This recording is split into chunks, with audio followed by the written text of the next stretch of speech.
Ladies and gentlemen, please do.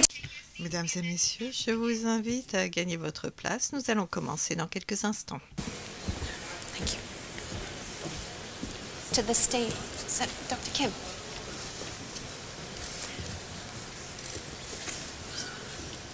We're all here. Yes. We are supposed to take a bow.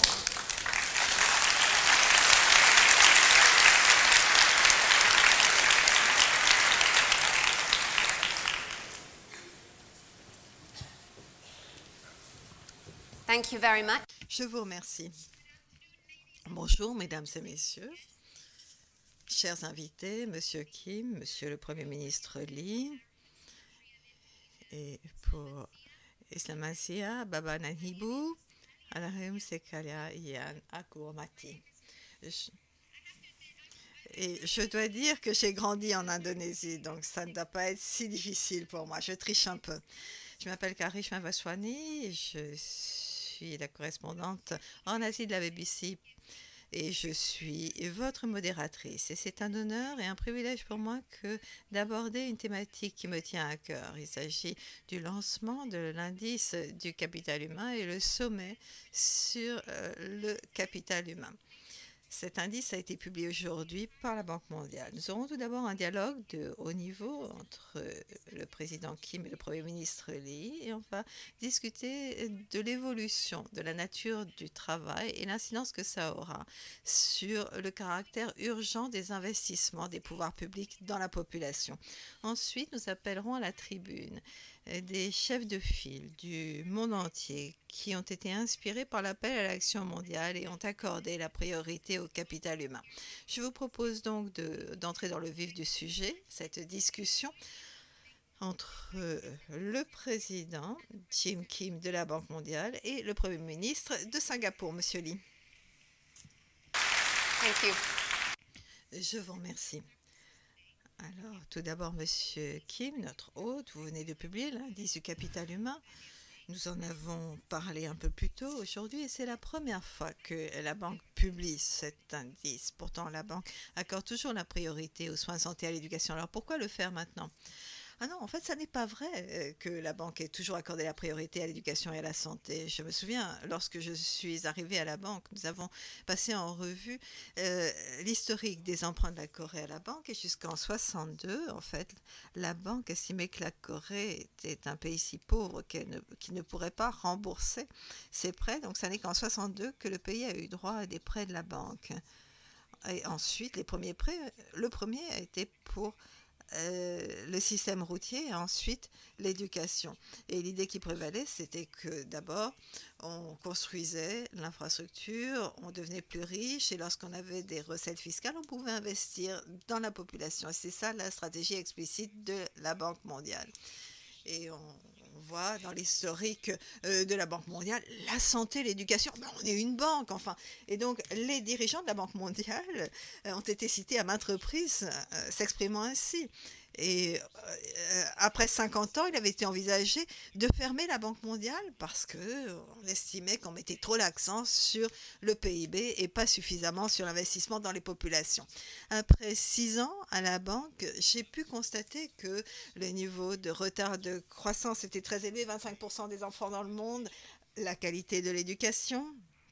On le voit dans le rapport sur le développement dans le monde pour l'éducation, on voit que les résultats sont très médiocres et par rapport à une année d'éducation à Singapour, en fait, au Malawi, les enfants avaient moins d'un an d'éducation. Donc nous avons estimé qu'il fallait changer les incitations, changer ce que nous mesurons et avec chaque chef d'État, chaque chef de gouvernement, en particulier avec les ministres des Finances, il fallait montrer que ces 4 indicateurs de résultats étaient fortement corrélés à une croissance économique inversée. Enfin, vers le passé, et donc ce sera encore plus le cas à l'avenir. Et bon, il a fallu opérer un classement. Les gouvernements n'aiment pas être classés. Mais c'est ce qu'on a vu avec le Doing Business, notre rapport. C'est vraiment lorsqu'il y a un classement qu'on suscite l'intérêt de chacun. Monsieur le Premier ministre, Singapour obtient de très bons résultats en ce qui concerne le monde de l'entreprise, mais également en haut de la liste pour l'indice du capital humain. Et comme moi, je viens de Singapour, je suis très fière. Oui, ça mérite des applaudissements. Donc, lorsqu'on fait le point sur la façon dont cela a commencé pour Singapour, au moment de l'indépendance, c'était très différent. Donc, quel a été le plan à l'origine et comment est-ce que vous avez procédé? Oui, alors, au début, on avait certains éléments qui étaient bien vus, mais on n'a pas tout prévu d'emblée. Au début, c'était difficile, la population était pauvre, les conditions en matière de logement étaient terribles, la santé n'était pas bonne, la tuberculose était endémique, il y avait des épidémies de choléra de temps en temps et le taux de natalité était très élevé. Il s'agissait des années du baby-boom après la guerre au début des années 60 et la maternité à Singapour où je suis née était la maternité la plus productive dans le monde entier, je dois dire. Donc, le gouvernement a dû faire face à tout cela et la priorité était déjà d'arriver à surnager. C'est-à-dire de trouver un logement pour la population, faire en sorte que les enfants puissent aller à l'école, organiser un programme de planification familiale pour contrôler le taux de naissance, fournir des services de santé, pouvoir avoir de l'eau potable pour boire, pour se laver et avoir des cliniques pour les enfants, leur vaccination, apprendre aux mères comment s'occuper des enfants. Et voilà, ça a été ça la première étape. Et ensuite, il a fallu prendre des mesures importantes dans le domaine des soins de santé. Et il y a un point que nous avions bien vu d'emblée, c'était qu'on a dit, eh bien, l'État va vous subventionner, va vous aider à payer, mais il faut que vous assumiez une responsabilité personnelle. Ça ne doit pas être gratuit, il faut un copaiement. Donc, après son élection, le gouvernement a, dans un premier temps, commencé à facturer les ordonnances. Parce que sinon, le patient s'est comprimé, il les prend pendant 2 jours, il pense qu'il ne va pas mieux, il les jette et il va acheter d'autres comprimés. Donc, on a dit, bien non, il faudra payer $1. Vous avez les moyens pour cela, mais ça veut dire que vous allez prendre le traitement au sérieux. Et nous avons maintenu ce principe. Ainsi, dans le système de santé, les patients doivent doivent contribuer en partie au coût.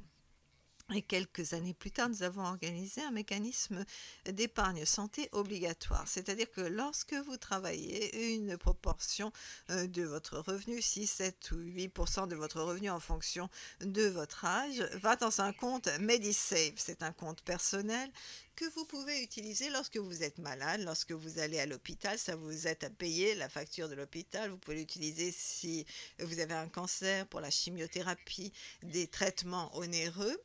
Et ainsi, ça inculque bien le sentiment que c'est votre argent, il faut le dépenser de façon avisée. Donc, on ne donne pas tout gratuitement à l'usager. Pour ce qui est maintenant des fournisseurs, le gouvernement a un rôle important. On ne s'en est pas remis au secteur privé. On gérait des hôpitaux publics, un peu comme des ministères, des départements. Et ils ne savaient pas ce que coûtait le fonctionnement de ces hôpitaux. Le travail de ces personnes était simplement de soigner les patients. Donc nous avons modifié les choses afin que ce soit des établissements sans but lucratif, autonomes, mais qui gardaient à l'esprit le bilan. Ainsi, on avait des soins de santé efficaces. Vous pouviez contrôler également l'élan des hôpitaux à but lucratif qui cherchaient à maximiser leurs revenus. Monsieur Kim, Singapour est un exemple tout à fait unique de par la taille du pays, un petit pays avec une petite population, mais l'idée même de l'indice du capital humain, c'est que les enseignements des pays qui ont obtenu de bons résultats peuvent être appliqués ailleurs en théorie. Donc, est-ce que vous avez pu constater qu'il y avait les bons investissements nécessaires partout dans le monde pour l'avenir numérique? Non, non, non. Et c'est justement pour ça que nous avons procédé ainsi. Et tout au long de mon existence, j'ai toujours demandé aux bailleurs de fonds donner plus, donner plus. À la fin des années 90, c'était quelques millions de dollars.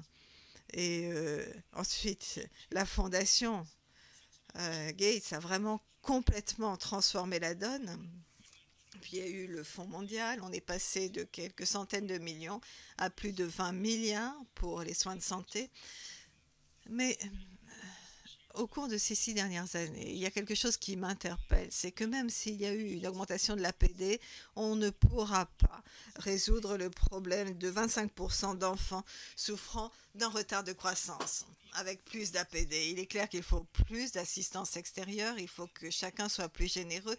Mais les dirigeants, les ministres des Finances vont devoir assumer les mêmes responsabilités que celles que le Premier ministre Lee a assumées. Un peu plus tôt, en fait, j'avais plaisanté en coulisses en disant que ce qui est étonnant pour Singapour, c'est que c'est pas qu'il y avait des Asiatiques un peu fous et très riches depuis des centaines d'années. Non, non.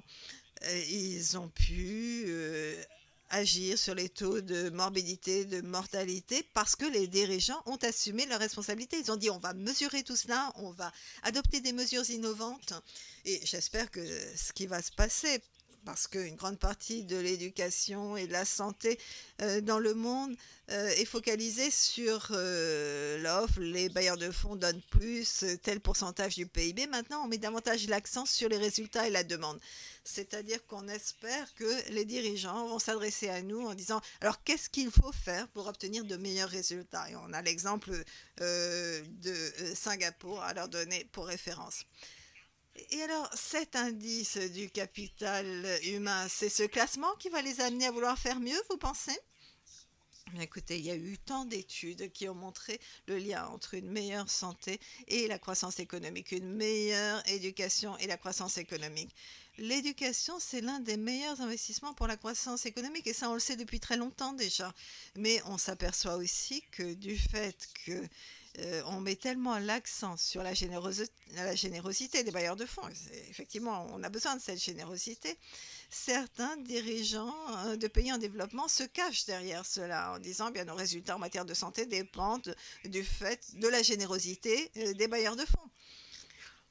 Donc, même sans une plus grande générosité des bailleurs de fonds, si les pays s'engagent à recouvrer les impôts, éliminent les subventions régressives et inutiles pour les combustibles fossiles, l'agriculture par exemple. Dans le cas des Philippines, ils ont mis en place une taxe sur le tabac et le produit de ces impôts a été utilisé pour des investissements dans la santé et l'éducation. Donc, nous savons que c'est possible.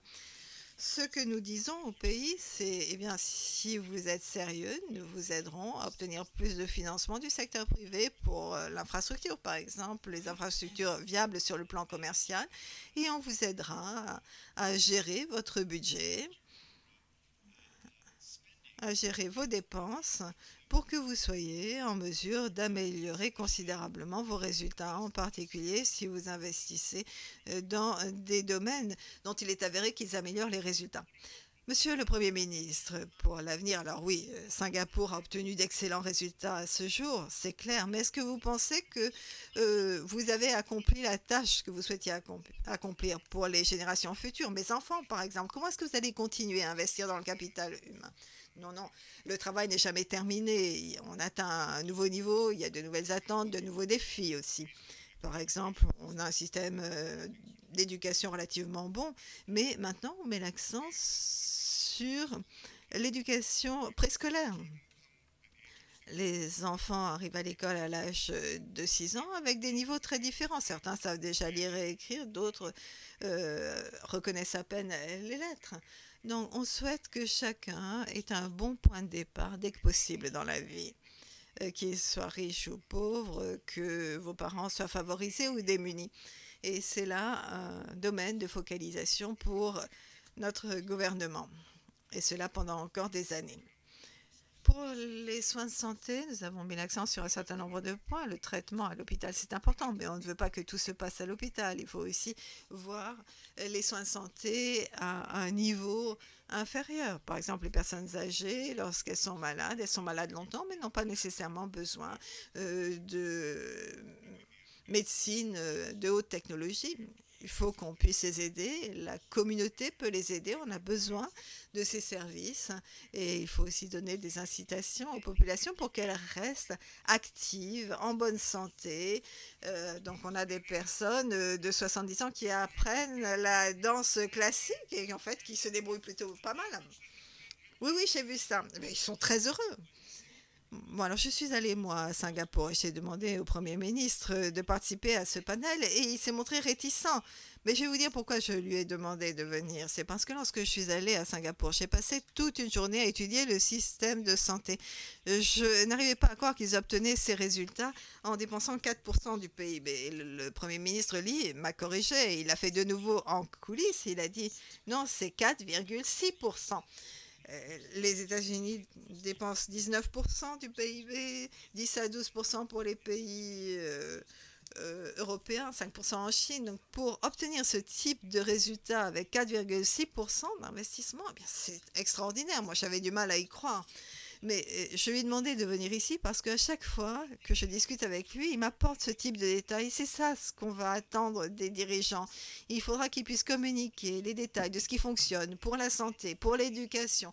Et un classement annuel qui suscite l'intérêt des médias et des partis politiques. C'est là que devra se situer le dialogue parce qu'à l'avenir, si effectivement on a 39% des enfants qui souffrent de retard de croissance, ça c'est la clé de l'échec en fait. Et il va de la responsabilité de la Banque mondiale que de passer en revue le lien entre la santé, l'éducation et la croissance économique afin que par la suite on ne puisse pas dire eh bien on ne savait pas. Non, maintenant on ne pourra plus dire on ne savait pas. On le dit clairement, si vous ne faites pas cela, vous allez nuire non seulement à des personnes, mais à votre pays dans son ensemble en termes de compétitivité pour l'avenir.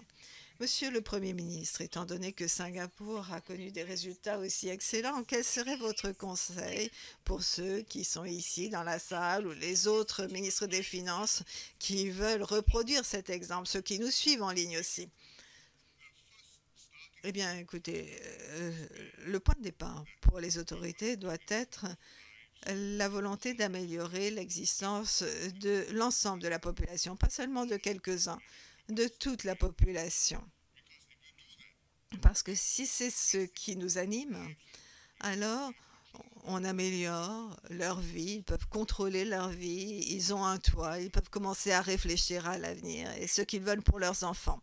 Et là, on peut parler de la santé publique, on peut parler de l'optimisation du système de santé, on peut aussi discuter d'un bon système éducatif et les parents pourront l'appuyer. Et il y aura plus de croissance, plus de prospérité, on pourra progresser plus avant sur le plan des services sociaux. Mais il faut qu'il y ait cette volonté d'agir très largement dans la population et de donner des incitations à la population d'améliorer leur situation. Alors, Monsieur Kim, comment est-ce que cela sera perçu par les populations dans les pays qui vont s'efforcer d'améliorer leurs résultats? Je dois vous dire qu'il y a quelques pays qui ne souhaitaient pas du tout qu'on fasse ce classement, il faut bien l'avouer. Je ne suis pas surprise. Oui, et moi, je suis très reconnaissant au Conseil qui m'a appuyé. Qui m'a appuyé pourquoi? Non pas parce qu'il pensait qu'il savait où il se situerait dans le classement, mais parce qu'on a pu les convaincre que le lien entre ces investissements et la croissance économique, ce lien est si clair. Et c'est d'ailleurs une des corrélations les plus fortes dont on ait connaissance. C'est-à-dire ce qu'on investit et ce qu'on obtient par la suite, dans un monde du travail en évolution rapide avec les avancées technologiques qui éliminent certains emplois et qui modifient les compétences nécessaires pour les emplois qui sont créés. Donc, du fait que nous savons tout cela, le Conseil a appuyé pleinement la publication de ce classement. Et comme je l'ai dit précédemment, je pense que tous les présidents de la Banque mondiale élaborent un classement au cours de leur mandat. Et voilà celui que j'ai choisi parce qu'il faut que chacun se concentre sur cette thématique parce que sinon, on opte pour le court terme et on ne réfléchit pas suffisamment aux fondements essentiels de la croissance future. L'investissement dans le capital humain, c'est clair, c'est ainsi qu'il faut se préparer pour l'avenir numérique. Eh bien, écoutez, merci beaucoup, messieurs, d'avoir participé à ce dialogue. Ça a été un privilège et un plaisir. Merci beaucoup. Merci, monsieur le Premier ministre Lee. Merci, monsieur le Président Kim. Je vous remercie. Thank you, ladies and gentlemen.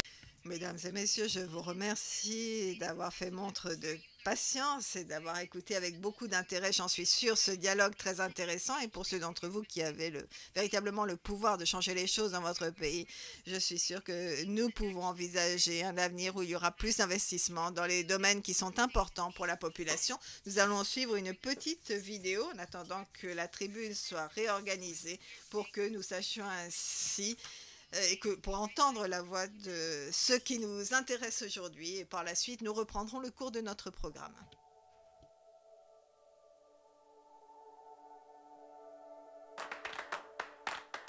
Quiero contar historias con mis dibujos. Saya pengen jadi produser film. I want to do science. Fashion businesswoman. I want to be an engineer. To make rehabilitation affordable to as many patients as possible. Invest in me.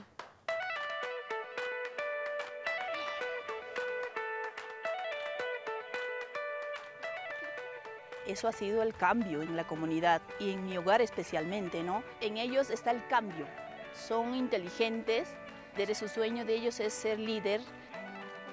Esos nutrientes de los alimentos que traía con mi abuelita, todos, mi familia, fueron un gran partícipe de mi vida. Pero ahora ya estoy pasando a una siguiente etapa, preuniversitaria, esa formación.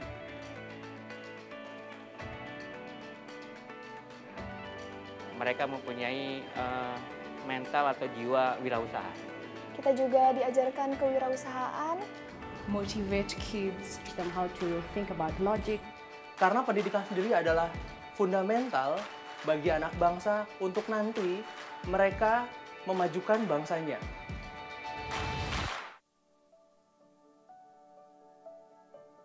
There's this stereotype, you can't make it or something. I borrowed some money and I bought a laptop and started programming the website. No creo que sea un campus solo para varones. In 6 months, I managed to publish it online. Pero está en la decisión de uno mismo poder romper esas barreras y realmente involucrarse en tecnología.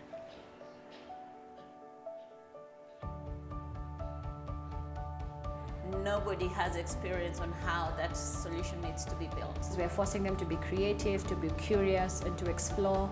And then we figure it out. It's such a reward. It's so exciting. It's almost like a eureka moment. We can just come up with something really huge. Estoy saludable. Belajar untuk mengembangkan kemampuan diri saya. Puedo trabajar, puedo hacerlo. Untuk selangkah lebih dekat menggapai mimpi dan cita-cita saya. Yo quisiera llegar hasta donde ni siquiera aún lo he pensado. I get to do what I love every day. Puedo hacer mis sueños. I'm pretty happy. Porque en realidad no tengo límites. It makes my dream and my talent come true. Invest in me. Invierte en mí. Invest in me. Invest in me. In me. Invest in me. A big round of applause for that. Bien. Cette vidéo mérite des applaudissements compte tenu de ce qu'elle nous montre et de la nécessité d'investir dans la santé et l'éducation et la façon dont tout ce travail peut avoir un impact considérable sur les jeunes en particulier. Dans la partie suivante de notre programme, je voudrais maintenant demander aux dirigeants du monde entier qui ont accepté cet appel lancé par la Banque mondiale en faveur du capital humain. Donc, je demanderai d'abord à Sri Mulyani Indrawati, ministre des Finances de l'Indonésie, Abraham Mary Kowar, ministre du Plan et de la Coopération Jordanie, Assad Oman, ministre des Finances du Pakistan, Teresa Czerwińska, ministre des Finances de Pologne. Sidla Dari, ministre du Développement, de l'Investissement, de la Coopération internationale de Tunisie. Le ministre de la Santé pour l'Ukraine et le ministre de la Santé d'Éthiopie. Mesdames et messieurs, je vous demanderai de bien vouloir prendre vos sièges, si vous le voulez bien. Tous ces ministres représentent des pays qui ont pris des mesures très tôt dans le cadre de ce projet en faveur du capital humain. Tous ces pays ont pris des mesures concrètes pour faire avancer ce vaste programme et ils vont nous parler de différents projets qu'ils ont mis en place dans leur pays. Je demanderai aussi pendant ces présentations à différents autres participants de nous parler de ce qu'ils font dans leur pays respectif. Chacun va vous faire sa présentation, vous faire part de ses projets et de leurs attentes dans ce domaine au niveau de leur pays. Pour commencer, je commencerai par Sri Wahyani Unati, le ministre des Finances d'Indonésie, qui n'a pas besoin d'être présenté et qui a été l'un des grands pionniers des programmes en matière de petite enfance, qui est, comme nous le savons, la période la plus fondamentale du développement d'un être humain. Madame la ministre, vous avez la parole. Merci beaucoup. Tout d'abord, je tiens à vous accueillir ici tous à Bali. Je sais que pour beaucoup d'entre vous, c'est la première fois que vous venez en Indonésie à Bali. Je vous souhaite un excellent séjour, une très très bonne réunion et un séjour très agréable. Et j'espère que ce ne sera pas la dernière fois que vous venez ici et que vous serez heureux d'y revenir. Maintenant, ce sommet en faveur du capital humain en Indonésie est extrêmement important. Notre pays a reconnu dès le départ que le capital humain est d'une importance fondamentale, non seulement pour l'Indonésie, mais pour le monde entier. Si nous regardons la situation mondiale aujourd'hui, nous voyons que il y a toutes sortes de menaces sur les différents progrès des différents pays pour atteindre les objectifs de développement durable. Eh bien, il faut vraiment que nous restions axés sur nos objectifs et savoir exactement comment nous voulons avancer pour atteindre ces objectifs. Alors, il y a entre les différents pays des différences dans la façon dont les pays avancent et progressent. Et en matière de capital humain, le capital humain est fondamental pour réduire la pauvreté, pour lutter contre les inégalités. Les données au niveau mondial nous montrent que le capital humain est un facteur essentiel, moteur de l'économie. Et nous avons constaté cela ces dernières années et toutes les autorités du monde entier ont pris des mesures et fait des investissements en capital humain pour obtenir d'excellents résultats, notamment une baisse de la mortalité infantile de 50%, une augmentation du nombre d'enfants en école primaire et des dispositifs de protection sociale pour les enfants dans tous les pays. Tout cela, ce sont des résultats très positifs, mais malgré cela, il y a encore des millions de personnes, et notamment de très jeunes enfants, qui souffrent de malnutrition, qui ne disposent pas d'une bonne éducation, qui n'ont pas non plus la possibilité ensuite de se faire des études pour s'adapter à l'évolution de notre économie qui est aujourd'hui devenue une économie numérique. Alors, que faire pour développer le capital humain? Il faut savoir qu'il y a encore 100 millions de personnes qui n'ont pas accès aux services fondamentaux chaque année. Il y en a 100 millions chaque année qui tombent dans la pauvreté car les dépenses de santé ne sont pas suffisantes.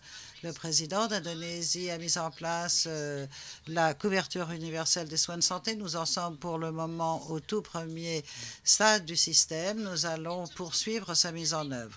Ensuite, il y a la budgétisation des dépenses de santé pour toute la population. Mais il y a aussi la façon dont ces dépenses sont conçues. Les autorités peuvent dépenser plus, mais comment s'assurer que ces investissements vont vraiment assurer des prestations de services efficaces à tous ceux qui en ont besoin?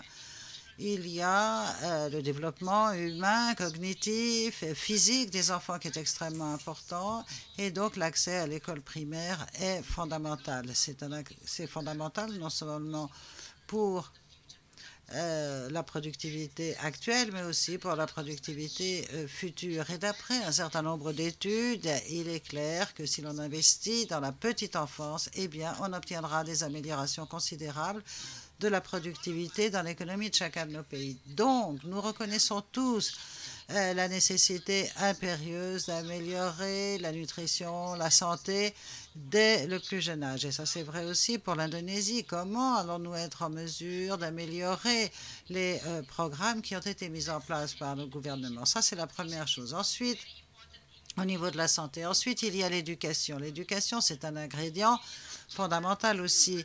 Il y a des millions d'enfants qui ne sont toujours pas en mesure de comprendre des phrases toutes simples ou de faire des exercices de calcul très simples, même après avoir quitté l'école primaire. Donc, l'accès à l'éducation, c'est déjà une chose, et il y a beaucoup de pays qui ont amélioré l'accès à l'éducation, aussi bien pour les garçons que pour les filles.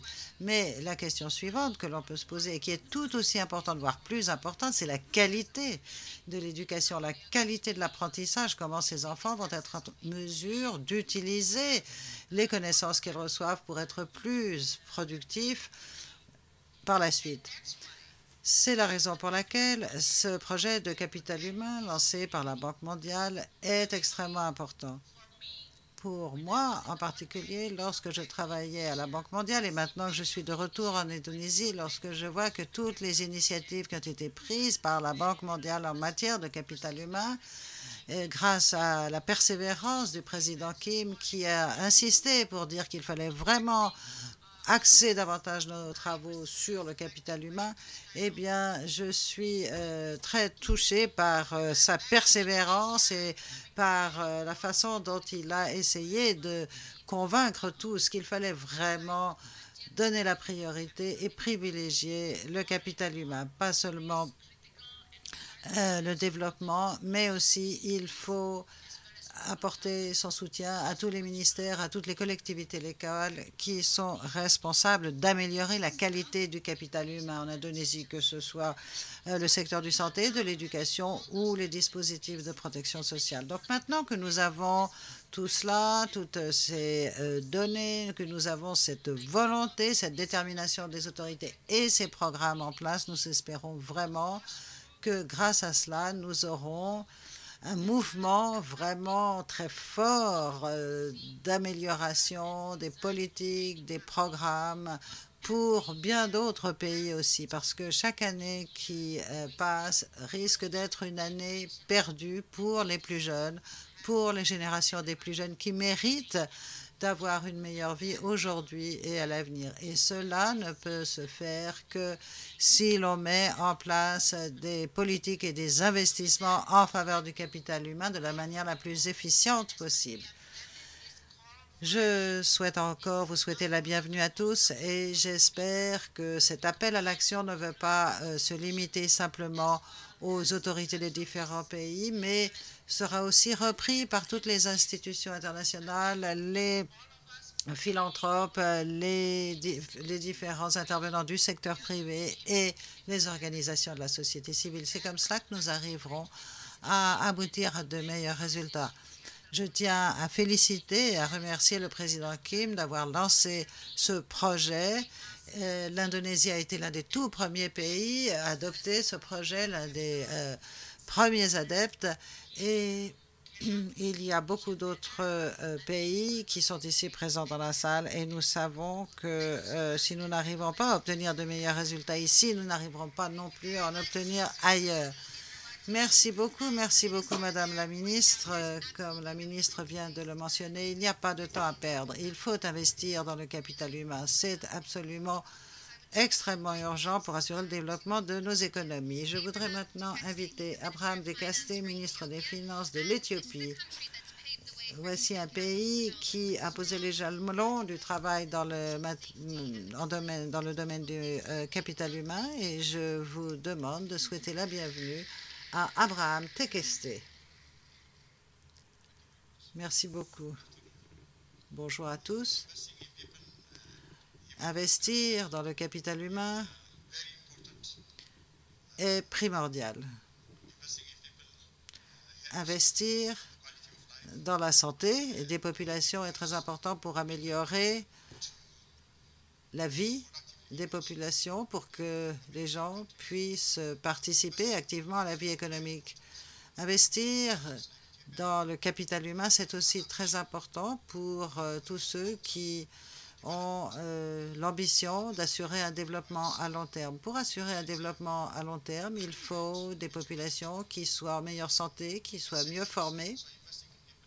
Et donc, il est absolument indispensable d'investir dans le capital humain pour assurer un développement à long terme et en atteindre les objectifs. Donc, pour nous, l'investissement dans le capital humain a été le cœur de notre stratégie.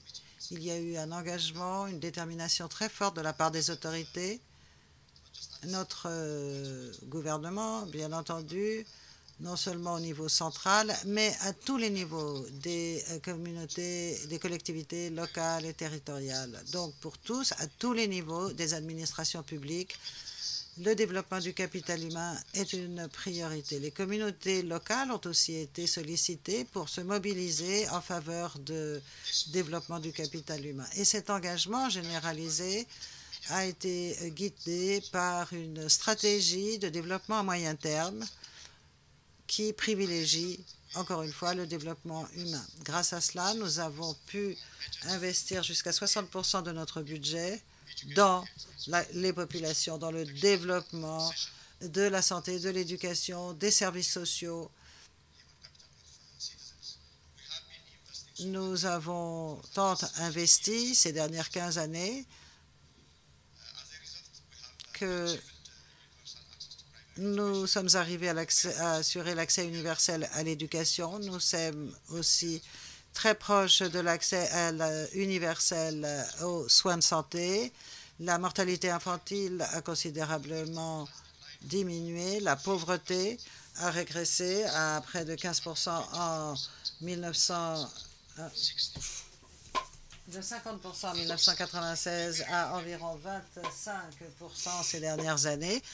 Et comme nous sommes partis de très loin en matière de développement du capital humain, il nous reste encore de grands défis à relever. D'abord, la qualité de l'éducation, la qualité des soins de santé.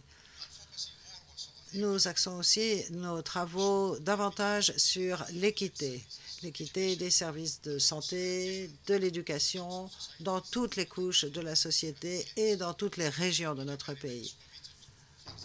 Nos autorités sont extrêmement déterminées à améliorer la qualité du capital humain. Pour les ressources, eh bien, nous nous attendons à ce que toutes ces ressources viennent du secteur public, essentiellement du secteur public, et nous sommes tout à fait prêts à respecter cet engagement que nous avons pris d'assurer les ressources pour le développement du capital humain. Bien entendu, les ressources intérieures risquent de ne pas être suffisantes et nous ferons donc appel aux partenaires du développement. La Banque mondiale nous a déjà beaucoup aidés pour soutenir nos programmes en matière de développement du capital humain, et nous espérons avoir également le concours d'autres partenaires. Merci beaucoup de ces statistiques formidables. La réduction du taux de pauvreté grâce aux investissements dans le développement du capital humain, c'est formidable. Maintenant, tout cela n'aurait jamais été possible si personne n'avait sensibilisé les différents pays à cela. Et je tiens à faire venir ici, à la tribune quelqu'un qui a été l'un des tout premiers à sensibiliser les autres pays, les pays du monde entier, sur cette question du développement humain. Je tiens à souhaiter la bienvenue à Melinda Gates, qui représente sa fondation.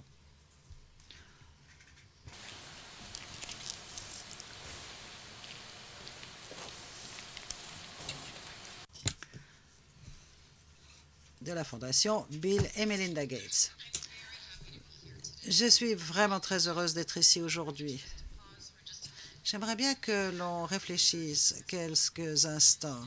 Et j'aimerais que vous réfléchissiez les uns et les autres à votre voyage que vous avez fait, enfin, au parcours que vous avez fait pour arriver jusqu'ici aujourd'hui dans cette salle. Personne d'entre nous n'aurions pu être ici aujourd'hui si nous n'avions pas eu l'éducation que nous avons eue jusqu'à maintenant. Et nous pouvons espérer aujourd'hui que tous les enfants du monde puissent un jour avoir la chance de venir s'asseoir ici dans une salle telle que celle-ci ou assouvir les aspirations qu'ils ont dès maintenant. C'est pourquoi je suis si heureuse de voir tant de ministres ici aujourd'hui qui sont en train d'analyser les priorités et les mesures à prendre. Tout ce que nous faisons au sein de notre fondation est fondé sur l'optimisme. L'optimisme face à l'avenir. La raison pour laquelle nous sommes optimistes au sujet de l'avenir, c'est parce que c'est à cause des gens, parce que nous pensons que les gens peuvent prendre les mesures qui sont nécessaires pour remédier aux problèmes qu'ils constatent dans leur communauté au niveau local. Et nous pensons que toutes les personnes ont la possibilité d'innover, de trouver les solutions nécessaires pour résoudre les problèmes d'aujourd'hui et de demain. Donc, pour assurer les engagements que nous prenons pour l'avenir, nous devons investir dans les populations et en particulier dans les plus jeunes. Nous devons investir dans la santé parce que les jeunes doivent pouvoir compter sur leur corps et sur leur cerveau pour pouvoir être productifs et prospères. Nous devons investir aussi dans l'éducation des jeunes parce que une fois que les jeunes obtiennent les connaissances, les compétences, ils sont en mesure de réaliser leur plein potentiel. Ces investissements en capital humain sont absolument fondamentaux pour le bien-être de chaque être humain. Et aussi, c'est la pierre angulaire qui assure les communautés prospères. Donc, le capital humain à lui seul ne peut pas garantir la croissance économique, mais il ne peut pas y avoir de croissance économique s'il n'y a pas un capital humain qui soit en bonne santé, bien éduqué et bien formé. De même, il ne peut pas y avoir de progrès au niveau du capital humain si l'on ne renouvelle pas notre travail dans le domaine qui concerne les femmes et l'autonomisation des femmes. Nous savons que toutes les mesures qui sont prises en faveur des femmes et des filles ont un impact considérable. Et pourtant, dans de nombreux pays, les femmes et les filles sont trop souvent laissées sur le côté.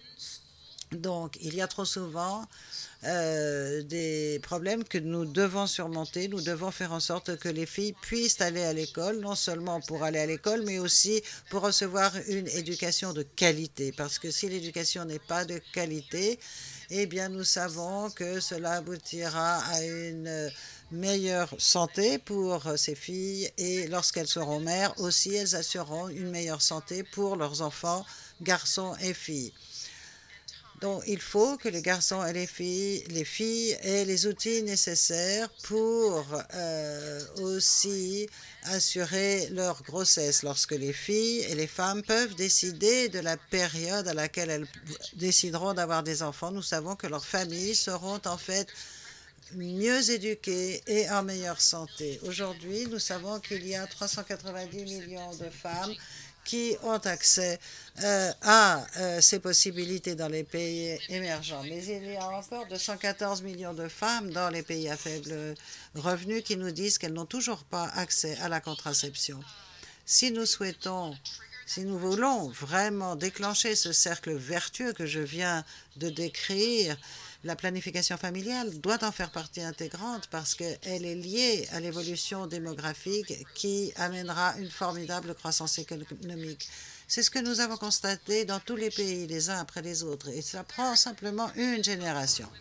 Troisièmement, en fait, cette priorité aux femmes et aux filles en matière d'accès au marché, par exemple. Par exemple, les femmes peuvent recevoir l'argent directement sur leur téléphone mobile. Lorsque les femmes ont l'argent entre leurs mains, lorsqu'elles peuvent prendre les décisions sur la vie de la famille, cela améliore la vie non seulement des membres de la famille, mais de toute la communauté.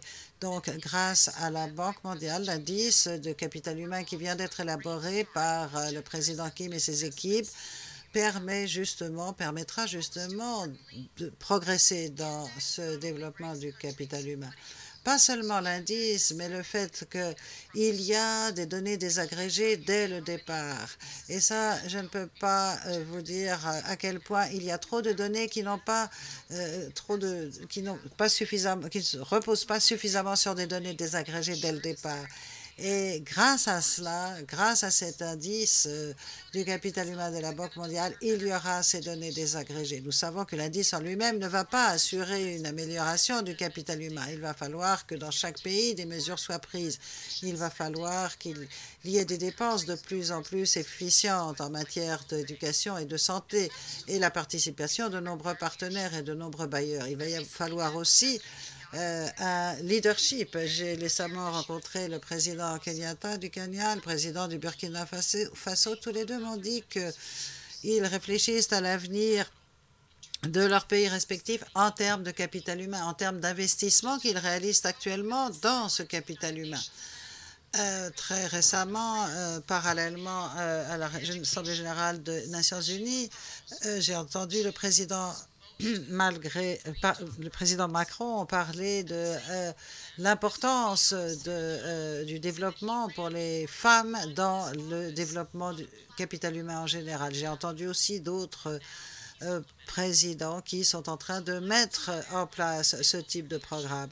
Donc, je suis très enthousiaste et très optimiste lorsque je vois tous ces programmes qui sont mis en place dans les différents pays et aussi la participation des bailleurs et la participation des institutions comme la Banque mondiale. Donc, j'attends avec intérêt cette collaboration qui va se faire à l'avenir et je serai très heureuse d'entendre aujourd'hui toutes les contributions que l'on peut apporter pour faire en sorte que les enfants de demain aient vraiment entre les mains le pouvoir de transformer notre monde.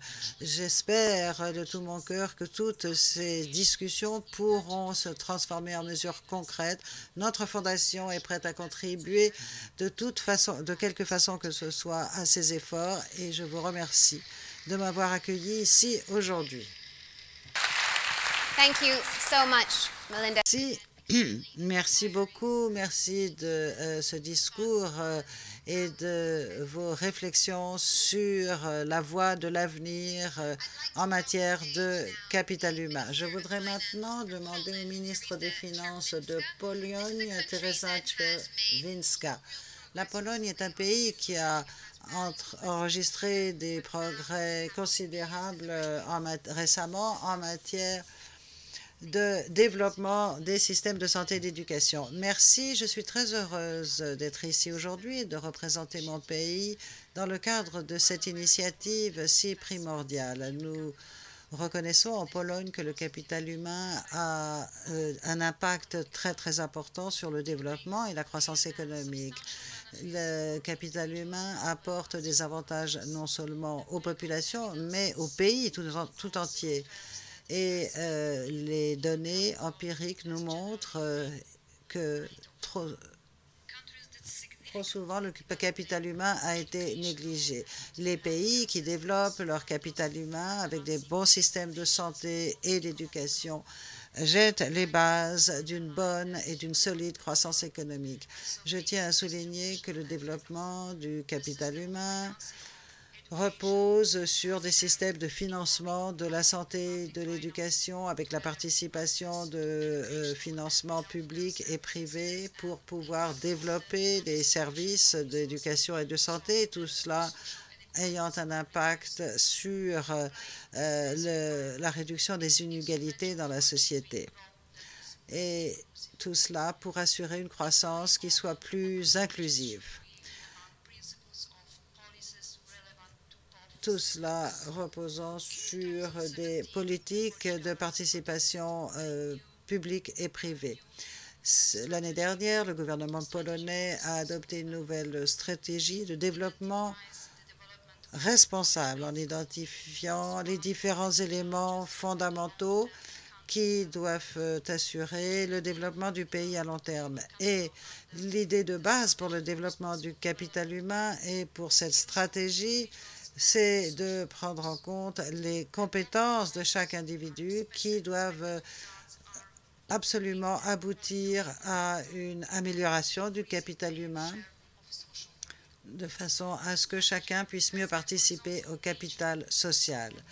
Et il faut soutenir le capital humain de façon à pouvoir améliorer les compétences au niveau, les connaissances, les compétences numériques, entre autres, le développement aussi d'entreprises technologiques innovantes, la nécessité aussi de développer une culture d'entreprise. Et le gouvernement polonais poursuit cette stratégie de développement du capital humain avec pour objectif essentiel de développer ce capital humain en exploitant le potentiel de chaque individu de telle façon qu'il puisse participer pleinement au développement économique et social du pays à tous les niveaux. Notre stratégie est axée sur 5 grands objectifs: augmenter l'emploi, prolonger l'activité professionnelle et assurer une meilleure qualité de vie pour tous, améliorer la situation des individus et des groupes qui sont en risque d'exclusion sociale, amélioration de la santé et des systèmes de santé et amélioration du niveau de qualification et de compétences des différents individus. Le développement du capital humain est un enjeu complexe et difficile, et l'ensemble de notre stratégie gouvernementale nous permet, avec cette stratégie, donc d'aller de l'avant, et nous travaillons énormément dans ce domaine, ce qui fait qu'aujourd'hui, nous sommes en haut de cet indice du capital humain, mais il nous reste encore beaucoup à faire et nous sommes déterminés à le faire. Tout cela pour bénéficier à l'ensemble de notre population de façon à ce qu'elle puisse connaître une amélioration de cette place au classement dans cet indice. Merci beaucoup. Vous allez bien entendu monter dans ce classement l'année prochaine, je suis sûre. Lorsque vous reviendrez l'année prochaine à notre sommet, la Pologne aura monté au classement. Ensuite, je voudrais maintenant donner la parole à Asad Umar, ministre des Finances du Pakistan, qui vient de mettre en place un nouveau gouvernement, et donc il s'agit des tout premiers pas de ce ministre et de ce gouvernement au Pakistan en matière de développement du capital humain. Merci beaucoup. Merci de m'avoir invité à participer à ce sommet. Comme vous l'avez indiqué, nous avons un nouveau gouvernement. Nous sommes aussi un parti politique qui est relativement nouveau, puisque nous sommes actifs au niveau fédéral que depuis très peu. Et ce que nous pensons, c'est que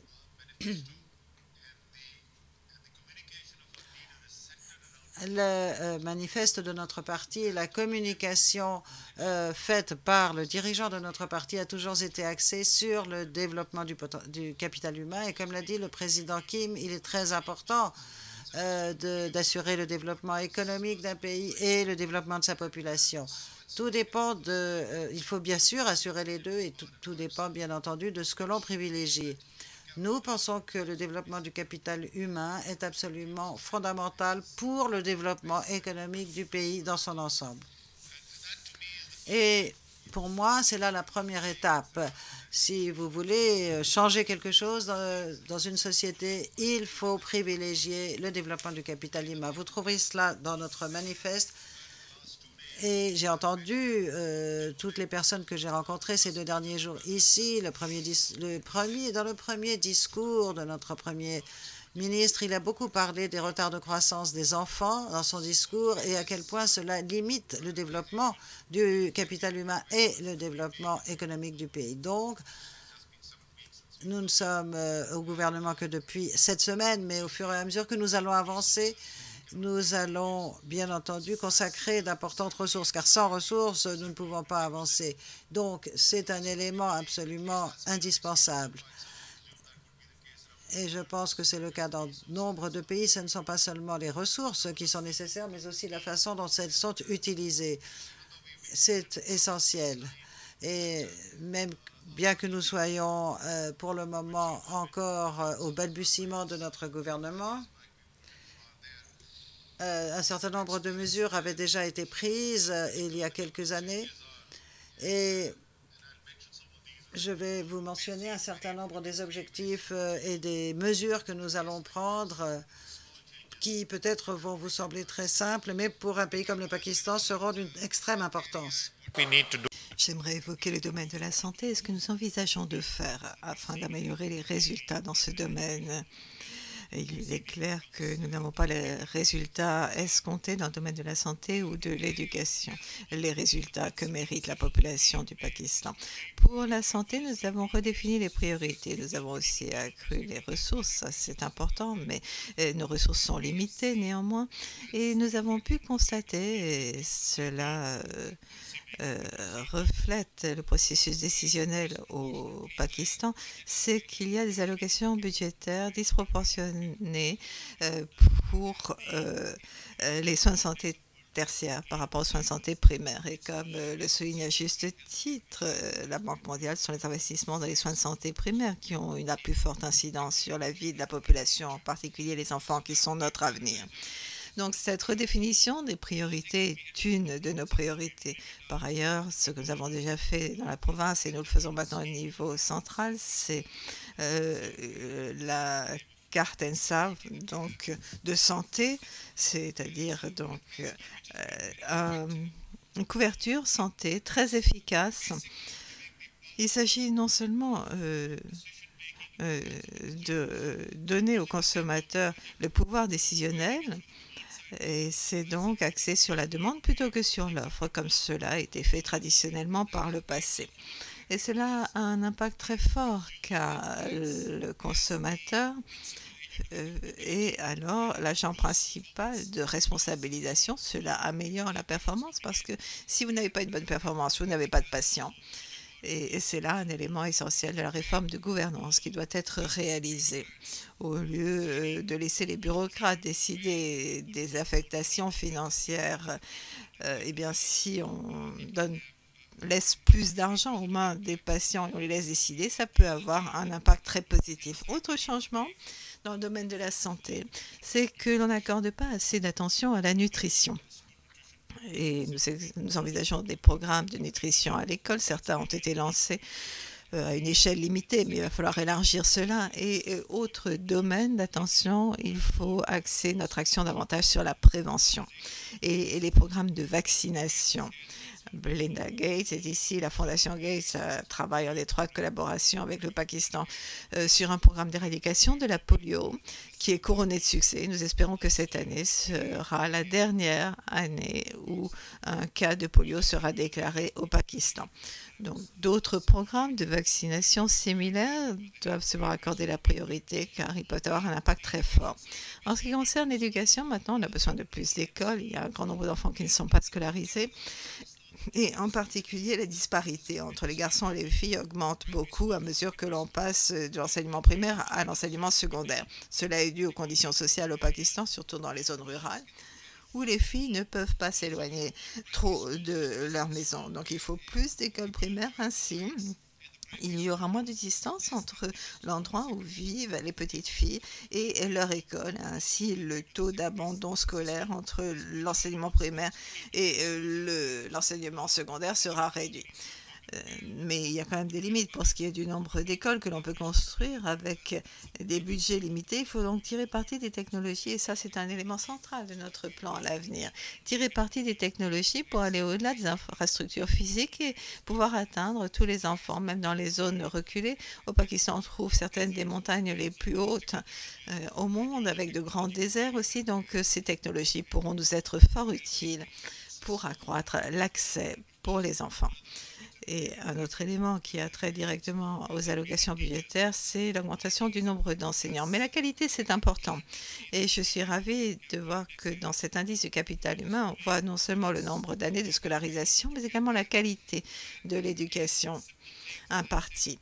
Et il y a des éléments très simples que j'ai déjà mentionnés qui peuvent vous sembler tout à fait rudimentaires. En fait, le taux d'absentéisme des enseignants qui était très élevé, en particulier dans les zones rurales. Donc, souvent, les enseignants ne se présentent pas et donc les enfants vont également moins à l'école. Et donc, avec ces deux facteurs, il est clair que les résultats d'apprentissage sont médiocres. Donc, des vérifications biométriques, c'est en ligne. de l'assiduité des enseignants, cela permet une augmentation de l'assiduité des enseignants. Et lorsqu'il y a une meilleure assiduité des enseignants, il y a aussi une meilleure assiduité des élèves. Il y a donc des études très récentes qui ont été réalisées sur ce point et on va avoir, j'en suis sûre, une amélioration des résultats d'apprentissage de ce fait. Il y a beaucoup d'autres choses à faire, bien entendu. Et je suis tout à fait d'accord avec le président de la Banque mondiale. Lorsque il y a un indice, un classement, eh bien, il y a quelque chose qui nous rend de toute façon compétitifs. Donc, lorsqu'on voit qu'on est à la traîne, eh bien, ça nous donne l'élan nécessaire pour en faire plus. Et j'espère que cet indice aura un impact partout dans le monde et que nous serons tous compétitifs, pas pour construire des missiles ou des bombes, mais pour construire des écoles et de meilleurs services de santé pour nos enfants. Merci. Merci beaucoup. Ce sont de très beaux objectifs et j'aime bien cet esprit de compétition humaine. Je suis sûre que vous allez remonter dans le classement également. Et j'appelle maintenant un dirigeant mondial qui défend les investissements dans le capital humain, qui place les enfants au centre de son action. Henrietta Ford, directrice exécutive de l'UNICEF. Merci.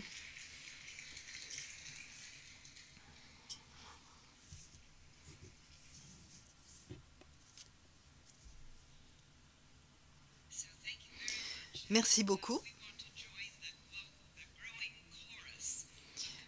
À notre retour, nous tenons à remercier Jim Kim, président de la Banque mondiale et du Conseil de la Banque, qui a lancé cet indice du capital humain. C'est un programme et un indice qui vont constituer un tournant dans l'histoire, j'en suis sûre. La meilleure façon de développer le capital humain de demain, c'est d'investir dans les enfants d'aujourd'hui, dans les jeunes d'aujourd'hui, où qu'ils se trouvent. Un jeune aujourd'hui voit un monde qui de plus en plus est connecté. Il y a des opportunités et si effectivement on leur permet de concrétiser leur plein potentiel.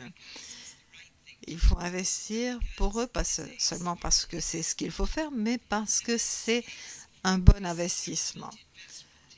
Les argumentaires pour accroître l'investissement dans les enfants au cours de la première et deuxième décennie de la vie, ces argumentaires sont très clairs. Nos pays ne seront pas prospérer sans le pouvoir des jeunes générations.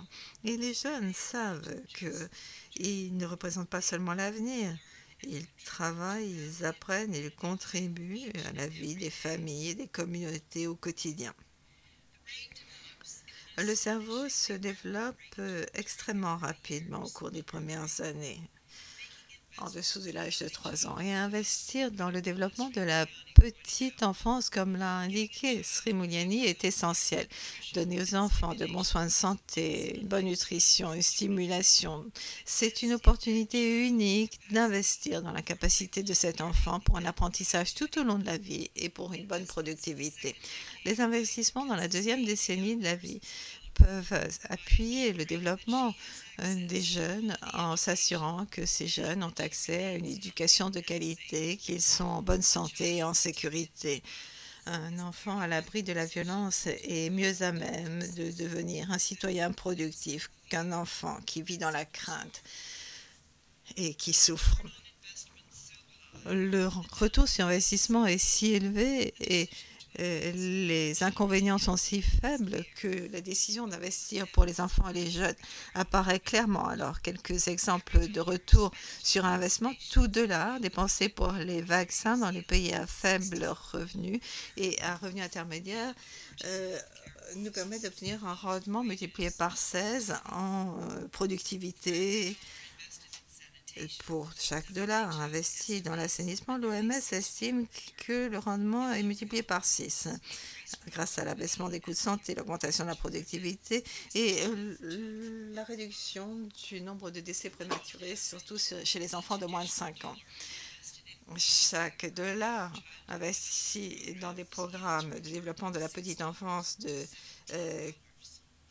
qualité d'un rendement multiplié par 6 à 17.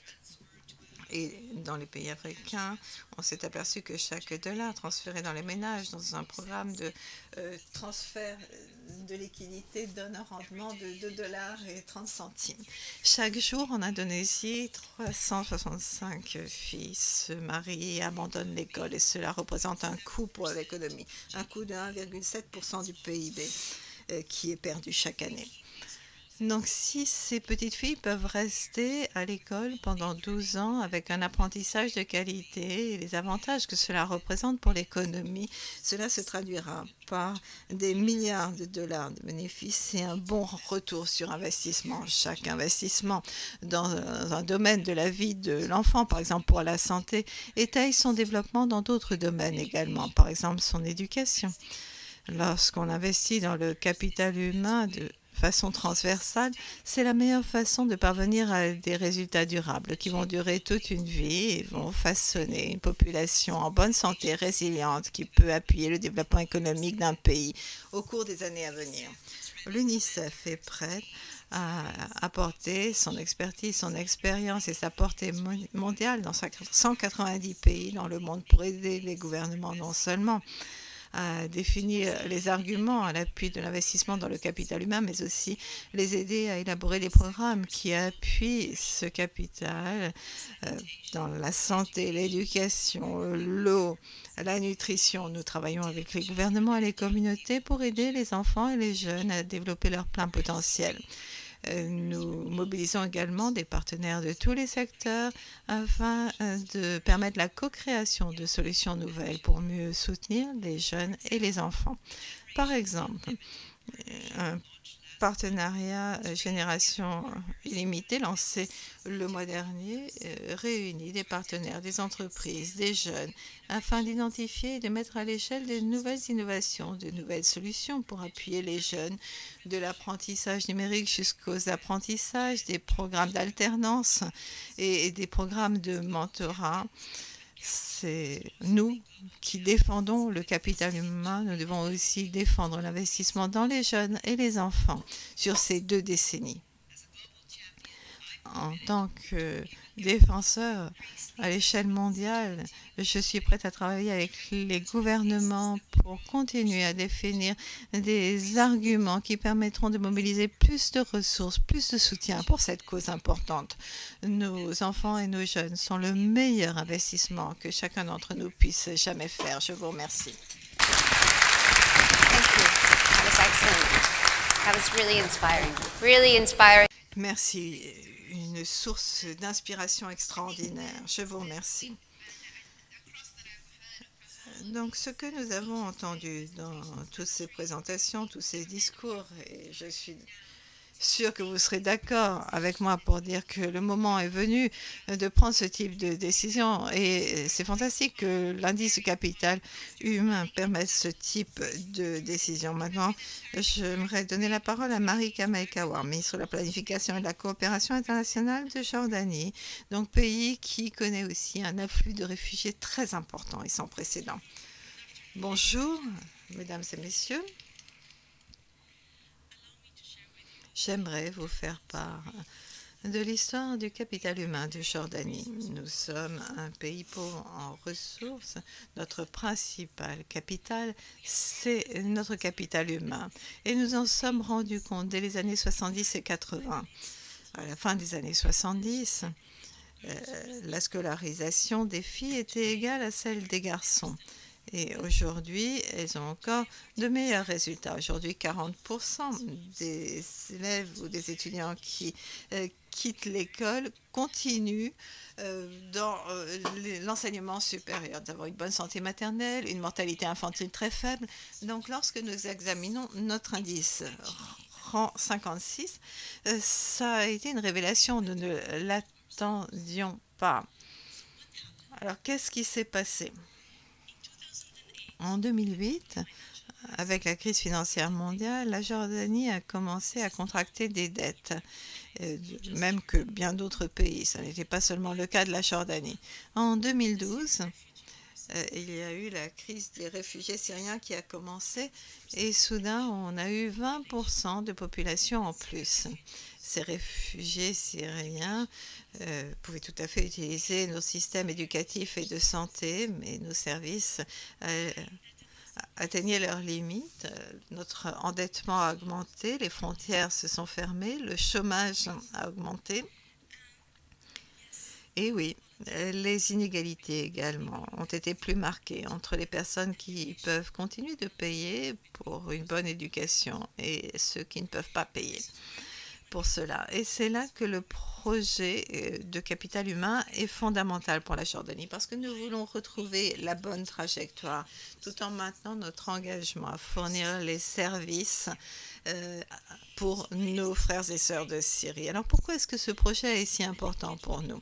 Nous constatons le lien avec la croissance économique parce qu'il faut aussi relancer l'économie. Nous souhaitons que les jeunes Jordaniens aient des vies productives. Nous voulons assurer l'égalité des chances. Et c'est ça ce qu'il faut faire, pas seulement pour investir pour l'avenir, c'est ce qu'il faut faire dès aujourd'hui, parce que des pays comme la Jordanie n'ont pas de temps devant eux. Alors, qu'allons-nous faire pour que ce projet soit couronné de succès? Dans un premier temps, la reine Rania de Jordanie va promouvoir cela à l'échelle mondiale. Vous voyez, nous avons un engagement au plus haut niveau dans notre pays. Nous allons nous assurer que nous avons la bonne gouvernance en place, car nous avons besoin de systèmes qui fournissent des services de qualité. Nous devons aussi élargir les partenariats, car la fourniture de services d'éducation, de santé, la protection sociale, la transition sur le marché de l'emploi, cela ne tient pas seulement à ce que peuvent faire les autorités, mais également le secteur privé, la société civile, qui ont toujours joué un rôle fondamental, mais cela n'était pas fait de façon intégrée. Il faut avoir les bonnes statistiques afin d'assurer un suivi de nos progrès et de vérifier le caractère opportun et la précision des statistiques. Nous voulons assurer une transition vers des vies productives. Nous voulons relancer la croissance économique et c'est pour cela que nous sommes ravis d'être des adeptes précoces. Je vous remercie.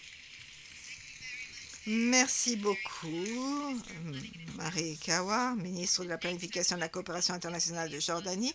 J'aimerais maintenant donner la parole à Oulana Soproun, ministre de la Santé de l'Ukraine, pays qui s'est déjà engagé sur des réformes de grande envergure. Bonjour. Beaucoup d'entre vous vous demandez sans doute pourquoi est-ce que une ministre de Finances d'Ukraine est ici à cette réunion annuelle de la Banque mondiale. Je suis venue vous parler de deux Ukrainiens. Katerina est médecin en Ukraine qui a été obligée de fuir avec sa fille après que sa ville de Luhansk ait été occupée par les forces russes. Lorsque vous perdez tout en une fraction de seconde, vous vous rendez compte d'une vérité toute simple, c'est que votre nouvel appartement, voiture ou technologie peut disparaître à tout moment. Et la chose la plus précieuse en laquelle investir, c'est notamment la santé, l'éducation et le potentiel créatif. Une fois déplacée intérieure, Katerina a perdu l'accès aux soins de santé et à l'éducation pour sa fille. En fonction d'une ancienne règle soviétique, elle ne pouvait pas choisir son médecin de famille ni son école. L'élimination de cette obligation a permis de commencer à transformer les soins de santé en Ukraine. L'adoption d'une nouvelle loi sur les soins de santé en 2017 a permis de créer un système d'assurance nationale de santé qui assure le paiement des services de toutes les installations de santé, à la fois privées et publiques. À compter d'avril 2018, Katerina et 19 et quelques millions d'Ukrainiens, d'autres Ukrainiens, soit à peu près la moitié de notre population, maintenant sont en mesure de choisir librement leur docteur de famille. La fille de Katerina a perdu, bien entendu, ses enfants et son école du fait de la guerre avec la Russie. Et maintenant, elle est inscrite dans une nouvelle école ukrainienne. Et elle a accès à des modèles interactifs d'éducation. Elle a accès à un environnement qui est très favorable à la créativité, qui insiste sur la résolution de problèmes, la réflexion critique, plutôt que sur la mémorisation de connaissances et le fait de passer des examens standardisés bien que l'empreinte soviétique se fasse toujours sentir en matière de santé. Maintenant, je passe à Igor, que vous voyez ici, qui rêvait de devenir chirurgien vasculaire, mais les circonstances ont fait qu'il est devenu un médecin de famille dans un village ukrainien. La clinique, le dispensaire rural dans lequel il avait été affecté était absolument en ruine. Les planchers, les murs étaient complètement effondrés. Il n'y avait pas d'Internet. Le personnel était complètement apathique. Et pendant un mois, au bout d'un mois, il a commencé à repeindre lui-même les murs. Il a posté des commentaires sur Facebook en demandant de l'aide et en sensibilisant les uns et les autres autour de lui, tous les parents de sa communauté. Il est en train de changer la perception sur l'importance de la vaccination des enfants. Dans sa communauté, il a obtenu des résultats en matière de santé dans la région. Et le salaire d'Igor a été triplé ces derniers mois dans le cadre de ce processus de réforme où les médecins de santé primaire sont maintenant payés en fonction du nombre de patients. Les patients souffrant de VIH et de tuberculose reçoivent une aide considérable de la part des organisations de la société civile et le fait d'avoir fait assurer l'approvisionnement national en médicaments aux organisations internationales telles que le PNUD, l'UNICEF et Crown Agents depuis 2015 permet au gouvernement d'économiser environ 40% de ses dépenses dans ce domaine, ce qui permet d'acheter davantage de médicaments et de payer les ONG pour assurer des services sociaux aux plus démunis, aux plus vulnérables. Depuis avril 2017, les médicaments sont fournis aux patients d'Igor gratuitement grâce au système et au programme de remboursement des médicaments intitulé Médicaments accessibles. Plus de 6 millions d'Ukrainiens bénéficient de ce programme. Igor ne dit jamais « je », il parle toujours à la première personne du pluriel. Il dit « nous ». Tout ce qu'il a accompli, tout ce qu'il a fait dans son dispensaire rural est le résultat d'un effort d'équipe. Cette réforme des soins primaires qui est vraiment centrée sur le patient et qui repose sur des données concrètes permet de faciliter la transition de l'Ukraine vers un système de couverture universelle de soins de santé qui devrait être en place en 2020. Le plus gros obstacle pour Katerina et Igor, c'est l'occupation militaire de la Russie par la Russie de la Crimée et de l'Est de l'Ukraine. Le monde de la finance place en Ukraine comme partout ailleurs trop souvent la santé dans la catégorie des dépenses. Mais il faut se souvenir qu'il y a 795 millions de personnes qui n'ont pas suffisamment à manger pour avoir une vie active saine. Et cela est inacceptable. Aujourd'hui, la moitié de la population, 7,4 milliards de personnes, ne peut pas obtenir des services de santé essentiels. Il est donc temps de changer le paradigme. Et merci au président Kim et merci à la Banque mondiale d'avoir apporté ces nouvelles mesures et d'être à l'avant-garde de ce progrès vers le développement du capital humain. C'est notre plus grand actif. Merci à tous. Merci d'avoir présenté ces photos et ces histoires, ces récits de personnes qui sont véritablement des grands défenseurs du développement du capital humain. Je voudrais maintenant donner la parole à Joanne Carter, directrice exécutive de Results, l'association Results.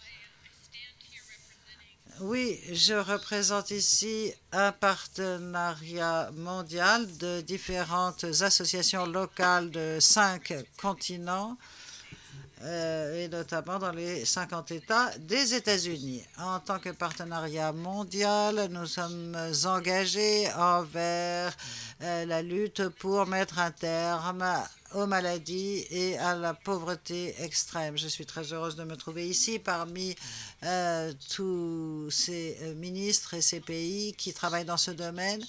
Le développement du capital humain, la nutrition, l'éducation ne sont pas seulement des investissements que nous devons faire, ce sont des droits qui reviennent à tous. Il faut assurer la santé et l'éducation de façon équitable et juste pour tous. Ce sera le seul moyen d'éradiquer la pauvreté.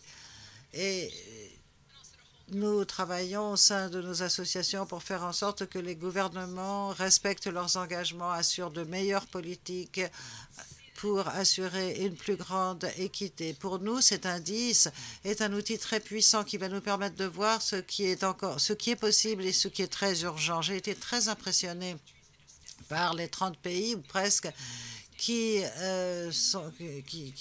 ont tout de suite pris des mesures, et tous les pays qui sont ici sur la scène aujourd'hui pour parler de leurs expériences. Il faut encore que d'autres pays prennent des engagements dans ce domaine et que ces engagements soient respectés de façon à ce que l'an prochain, lorsque nous nous retrouverons ici, eh bien, cet indice aura permis de donner à tous les enfants du monde la santé et l'éducation qu'ils méritent. Nous devons placer l'équité, en fait, au cœur de notre démarche. Le retard de la croissance de 25% des enfants dans le monde est quelque chose qui est absolument et probablement le marqueur le plus important d'inéquité, d'inégalité que nous avons dans le monde actuel. Et lorsque nous parlons de pauvreté, nous devons absolument lutter contre ces inégalités fondamentales. Ce qui veut dire qu'on ne peut pas laisser les plus marginalisés, les plus vulnérables en arrière. Au contraire, c'est eux qui doivent être privilégiés. C'est eux qui doivent être notre priorité pour arriver aux meilleurs résultats. L'éducation de qualité pour tous les enfants permet à chaque enfant de bien démarrer dans la vie. Mettre un terme aussi à ces retards de croissance, à ces morts prématurées, tout cela est possible, mais rien n'est garanti. Et c'est là que les personnes qui sont ici dans cette salle et que toutes les communautés plus larges, les associations de la société civile peuvent travailler ensemble pour s'assurer que les engagements pris par les gouvernements soient respectés. Il y a cette association Advocates Around the World et nous ferons tout pour assurer que ces objectifs soient atteints. Je donne maintenant la parole à Zil Ladari, ministre du Développement, de l'Investissement et de la Coopération internationale en Tunisie, premier pays, la Tunisie, qui a participé à ce projet sur le développement du capital humain. Merci beaucoup. Je tiens à remercier la Banque mondiale et son président de cette initiative. Je tiens également à féliciter les adeptes précoces d'avoir rejoint ce programme. Tout cela représente un engagement formidable pour le développement du capital humain de nos différents pays. De ce point de vue, l'expérience de la Tunisie est très intéressante. Lorsque la Banque mondiale s'est rendue en Tunisie au début des années 60 et a rencontré notre premier président Habib Bourguiba, la Banque mondiale lui avait demandé « Qu'est-ce que l'on peut faire pour vous ?» Bourguiba avait tout de suite répondu « Un programme pour l'éducation ». Donc, le premier prêt que nous avions obtenu de la Banque mondiale à l'époque était consacré au développement du capital humain, consacré à l'éducation. Et à ce moment-là, avec des ressources limitées et dans une conjoncture extrêmement difficile et avec des besoins considérables dans tous les domaines, ce fut là une décision extrêmement stratégique et intelligente prise par notre gouvernement qui a donc alloué la plus grosse part du budget à l'éducation. En tant que citoyen tunisien d'une famille tout à fait ordinaire et simple, je suis très fier de notre gouvernement de l'époque qui avait pris une décision aussi difficile dans la mesure où il avait sacrifié d'autres besoins qui étaient peut-être plus urgents pour assurer le développement à plus long terme du potentiel humain. Et toutes les personnes de ma génération, nous avons bénéficié d'une éducation gratuite, d'une éducation de bonne qualité et aussi de soins de santé gratuits et de bonne qualité. Cet exemple de leadership n'est pas toujours facile à suivre. En tant que décideurs, nous sommes toujours confrontés à toutes sortes de pressions qui nous obligent à répondre aux urgences qui nous oblige à gérer avec une pénurie de ressources, des situations difficiles pour arriver à des résultats. Et nous avons des jeunes, en particulier des jeunes qui attendent des résultats immédiats. Et donc, il nous faut répondre à ces urgences. Il faut assurer des résultats le plus rapidement possible.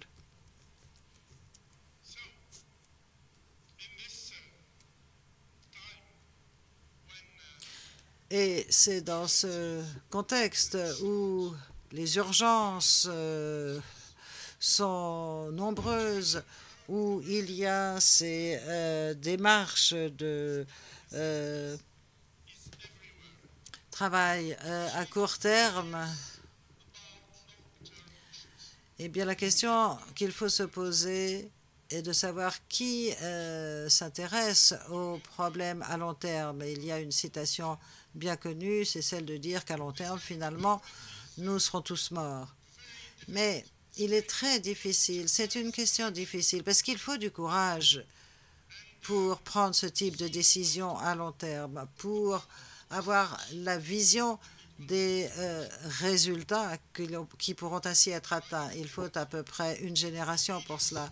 Et vous savez que l'espérance de vie des dirigeants est en général beaucoup plus courte que cela, en tout cas pour la majorité d'entre eux. Donc, en fait, finalement, qui se préoccupe du développement du capital humain? Pour qui cela a de l'importance puisque c'est quelque chose qui est à très long terme? Eh bien, la réponse, elle est ici, dans cette rencontre aujourd'hui.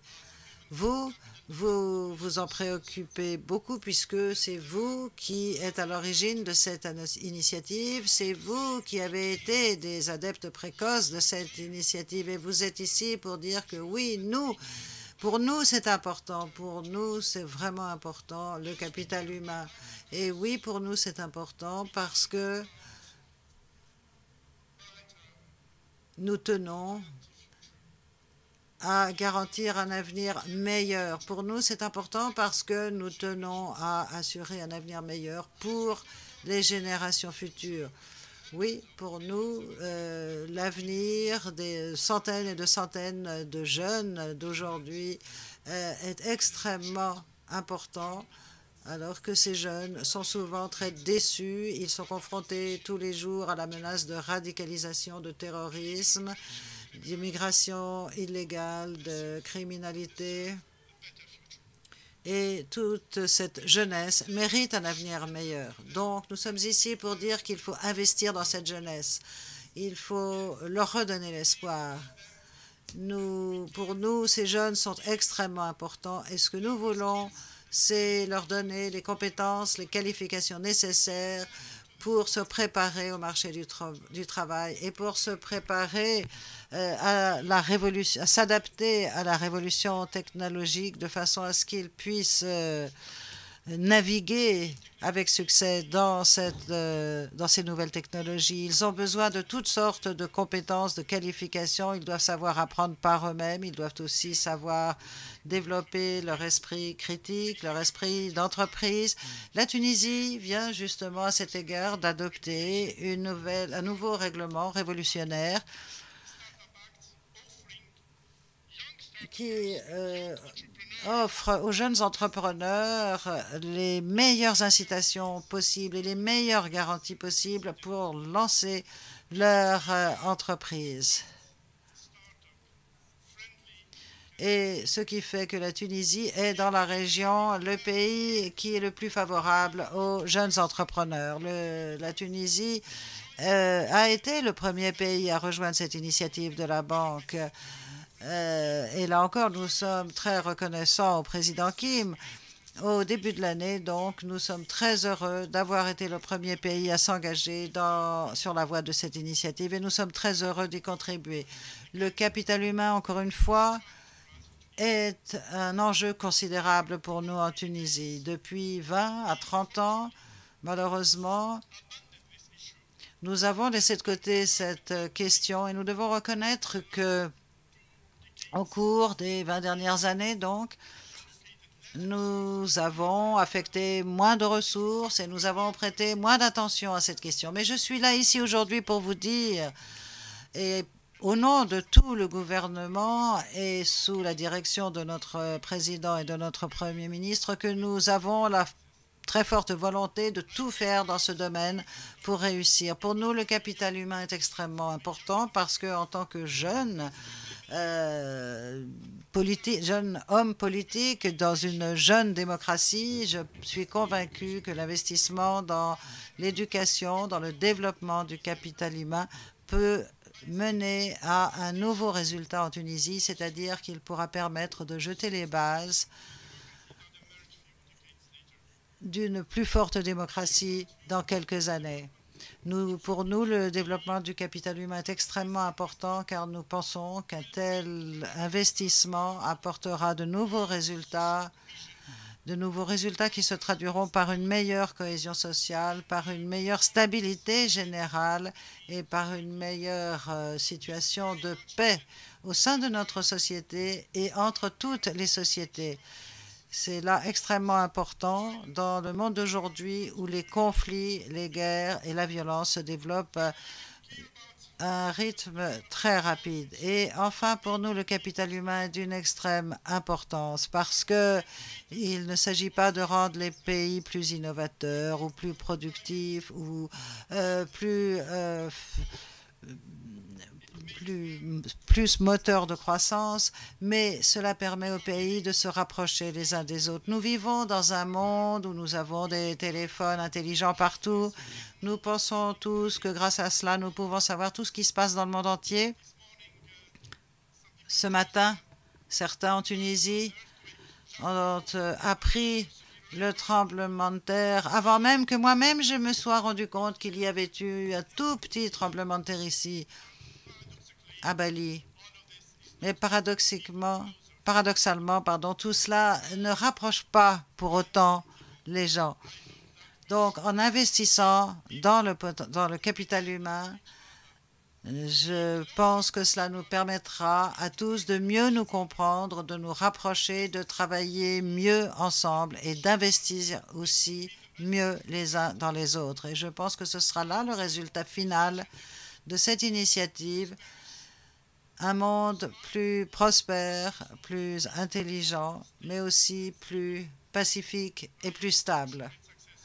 Je souhaite le plus grand des succès à cette initiative et je vous souhaite à tous très bonne chance dans cet effort en faveur du capital humain. Merci beaucoup. Merci. J'appelle maintenant à la tribune Ivan Machavariani, ministre des Finances de la Géorgie.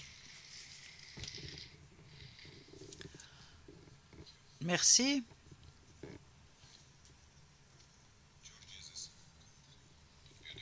La Géorgie est un petit pays, mais un pays magnifique. C'est un pays qui a la réputation d'être un grand réformateur. Et c'est pourquoi tout de suite, nous avons été extrêmement enthousiastes à l'égard de cette initiative sur l'indice de développement du capital humain. Nous avons été l'un des tout premiers adeptes. Si vous prenez un certain nombre d'indicateurs, de paramètres, la probabilité de survie jusqu'à 5 ans a considérablement augmenté, jusqu'à 99%. Nous avons instauré le soin de santé universel en 2016. Nous avons augmenté le nombre d'années de scolarisation à 12,5. Mais les problèmes, les défis liés au capital humain sont beaucoup plus importants que ces quelques améliorations que je viens de mentionner. Pour vous donner une idée de la situation de la Géorgie à cet égard, en matière d'éducation par exemple, la qualité de l'éducation, l'apprentissage, eh bien la qualité de l'éducation et de l'apprentissage est encore faible. Pour le système de santé, eh bien, en fait, c'est un système qui est surtout centré sur les urgences, mais beaucoup moins sur les soins de santé primaires. Comme le président Kim l'a dit tout à fait à juste titre tout à l'heure, il ne faut pas en fait relever ce défi simplement pour assurer une meilleure santé, mais il faut aussi, en assurant une meilleure santé, libérer tout le potentiel des populations. Et grâce à ces réformes, grâce à ce programme, nous pourrons réussir. Et comme toute initiative, comme toute réforme d'une telle ampleur, il faut 3 choses essentielles. Il faut d'abord des gouvernements dans nos pays qui agissent et qui prennent des mesures au niveau général. Et il faut aussi des sociétés de nos pays qui soient toutes d'accord et qui agissent en consensus. Et ensuite, au niveau international, il faut aussi que des politiques soient mises en place de façon coordonnée. Il faut que le monde entier travaille ensemble dans son ensemble. Merci beaucoup. J'appelle maintenant Hakim Steiner, administrateur du PNUD, à la tribune.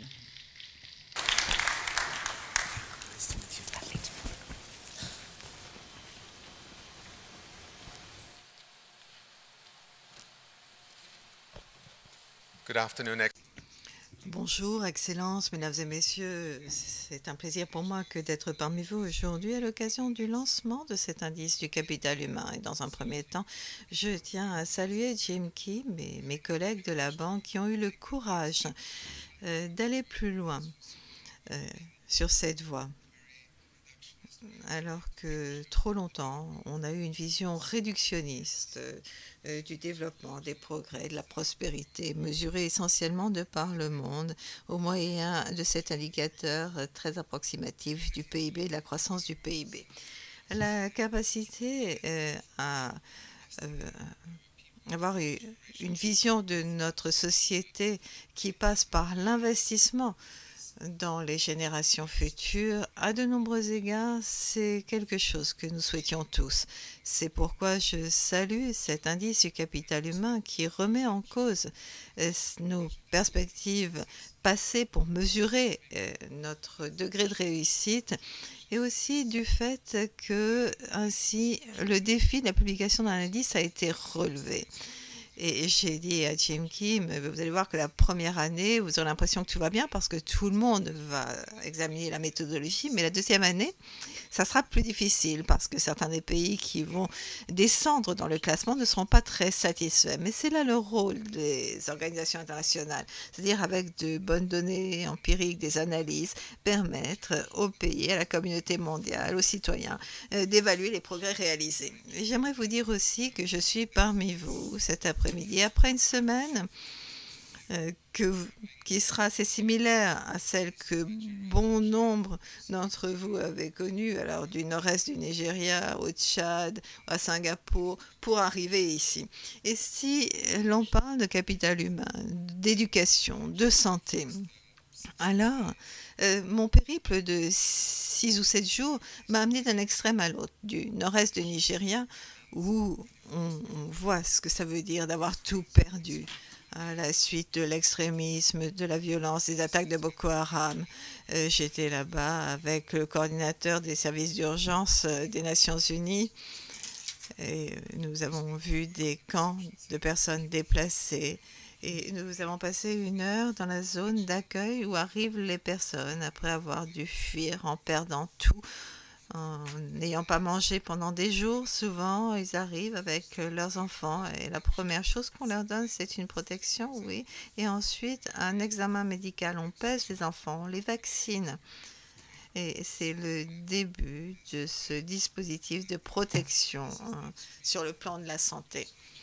Ça, c'est un extrême. Et le Nigeria lui-même se penche encore sur la question qui a trait à la façon d'investir dans le capital humain. Et en examinant cet indice, on pourra ainsi avoir un débat.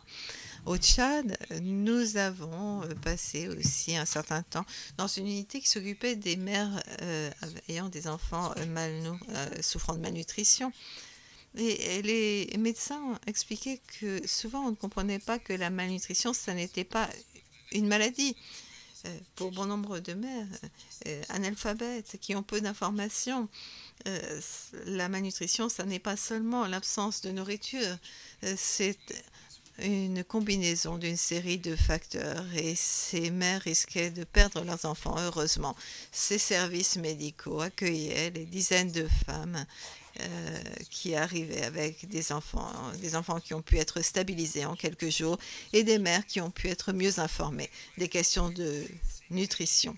Et ensuite, à Singapour, une nation qui investit dans le capital humain, et avec des initiatives couronnées de succès, une espérance de vie parmi les plus longues, une population active particulièrement éduquée. Et voilà, un exemple d'un pays qui a pris très au sérieux l'investissement dans le capital humain. Et je dois dire que dans le cadre de nos activités dans le domaine du développement, et en particulier en tant que défenseur, je veux dire, j'étais ravie de venir quand il me l'a demandé, défenseur du développement humain dans le cadre du programme à l'horizon 2030 et des ODD. La santé et l'éducation sont fondamentales et surtout elles sont ancrées dans une compréhension plus vaste d'une réorientation des économies, des sociétés vers une trajectoire de développement durable. La possibilité d'investir dans la santé et l'éducation, si cela est bien conçu dans la logique des ODD, eh bien, cela peut permettre d'obtenir des retours sur investissement importants dans un grand nombre de domaines. Et c'est pour cela que j'ai accepté de défendre ainsi le capital humain et de travailler avec mes collègues de la banque et d'un grand nombre de pays que nous desservons conjointement pour mettre l'accent sur cette fantastique proposition. Je vous remercie. Merci. Je remercie tous les ministres qui nous ont fait part de leurs perspectives, de tous ceux qui défendent. Je remercie tous ceux qui défendent également le capital humain. Il faudra voir comment monter dans le classement pour l'année prochaine. Je vous remercie. Krisha Bishwani de la BBC. Thank you. Thank you so much. That was excellent. Thank you. It's a real pleasure to meet you. Thank you. Excellent. So lovely to meet you. Congratulations. Thank you. Oh, you did very much. Congratulations. Thank you. Such a pleasure. Thank you so much. See you tomorrow. That's right.